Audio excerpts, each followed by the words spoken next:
Imagine reformar um campo de futebol e descobrir que debaixo da terra existe uma pilha de homens mortos há quase 2.000 anos. Não um ou dois esqueletos, não. Pelo menos 129. Corpos amontoados, muitos deles com marcas de violência. E em um dos esqueletos, os pesquisadores acabaram encontrando algo impressionante. Uma ponta de lança ainda presa à região do quadril. A pergunta é simples: o que aconteceu naquele lugar, hein? A descoberta aconteceu no distrito de Simmering, em Viena, na Áustria, perto da região onde existiu Vindobona, um importante assentamento militar romano, bem famoso. Durante obras em um campo esportivo, trabalhadores encontraram ossos humanos. Quando os arqueólogos chegaram, perceberam rapidamente que não estavam diante de um cemitério comum. Os corpos estavam desorganizados, uns sobre os outros, sem o cuidado que normalmente acompanha ou acompanharia um sepultamento. Tudo indicava pressa. E quando os especialistas começaram a examinar o local, os esqueletos, a história ficou ainda mais sombria.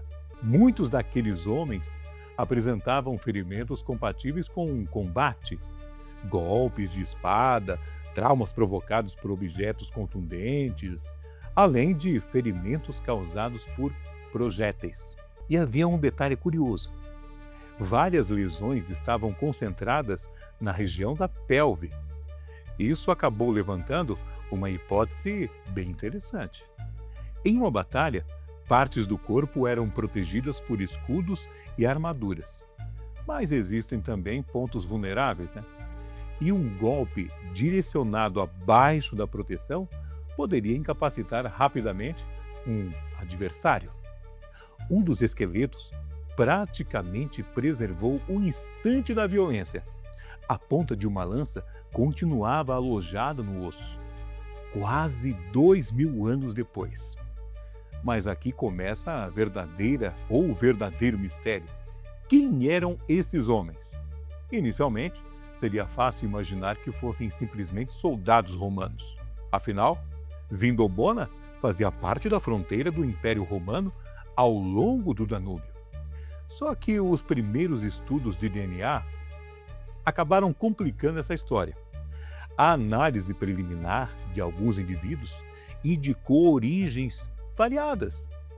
Havia pessoas com ancestralidade relacionada à Península Itálica, ao norte e ao leste da Europa, e também ao Mediterrâneo Oriental.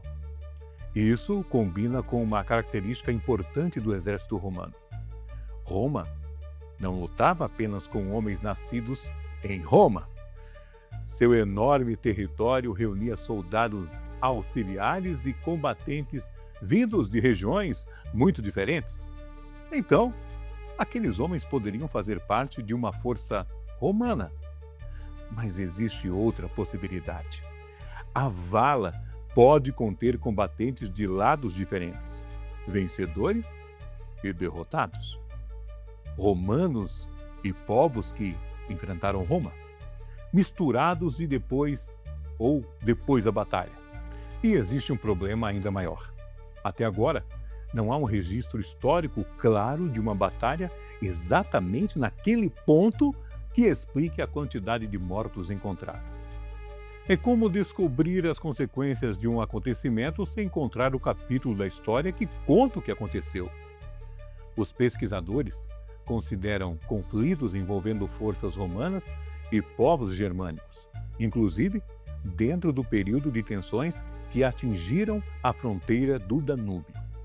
Mas ainda não existe uma resposta definitiva, e isso transforma aquela vala em algo extraordinário. Normalmente, arqueólogos encontram vestígios de antigos campos de batalha, armas, pontas de flecha, objetos militares, fragmentos espalhados pelo terreno.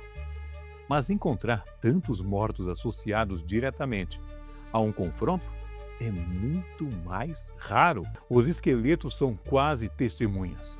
A posição dos corpos sugere um enterro coletivo feito rapidamente.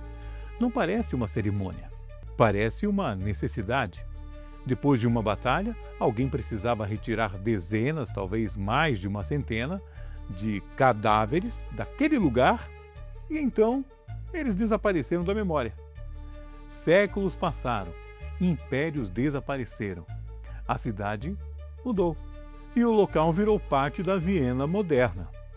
Em algum momento, pessoas começaram a praticar esporte, exatamente sobre aquele terreno, sem imaginar o que estava embaixo dos seus pés. Agora, os cientistas estão tentando fazer aquilo que os registros históricos não conseguiram fazer: reconstruir a identidade dos mortos. O DNA pode indicar origens. Isótopos presentes nos dentes podem ajudar a descobrir onde uma pessoa cresceu. Os ossos podem revelar idade, alimentação, doenças e ferimentos. E cada nova informação pode aproximar os pesquisadores da resposta. Talvez seja possível descobrir se esses homens pertenciam ao mesmo exército. Talvez seja possível identificar de onde vieram. E talvez seja possível relacionar a vala a algum conflito conhecido. Mas, por enquanto, a imagem que permanece é perturbadora. 129 homens mortos violentamente, enterrados às pressas. E uma batalha que, aparentemente, conseguiu desaparecer da história. A lança encontrada em um daqueles esqueletos ficou ali durante quase 2000 anos, como se estivesse esperando alguém fazer a pergunta que ninguém mais poderia responder: quem matou aqueles homens? E o que realmente aconteceu naquele lugar? Se você gosta de histórias reais que parecem ficção, inscreva-se no Relatos Incríveis, porque algumas das histórias mais impressionantes do mundo, elas não foram escritas em livros, não. Elas ainda estão enterradas debaixo dos nossos pés.